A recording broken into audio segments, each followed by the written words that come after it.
বন্ধ করতে হবে, ফিলিস্তিনকে স্বাধীন রাষ্ট্র ঘোষণা করতে হবে।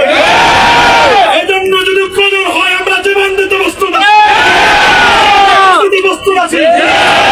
অনুসাত্তে মুসলিম দেশ, আমরা অনুসাত্তে মুসলিম দেশের প্রত্যেক রাষ্ট্রপ্রধান যদি সোচ্চার হয়, আমরা বিশ্ব বিপক্ষে জাগ্রত করে দিতে চাই যে মুসলমান আমরা পিছন নয়, আমরা মাসুমের সাথে আছি, ফিলিস্তিনের সাথে আছি।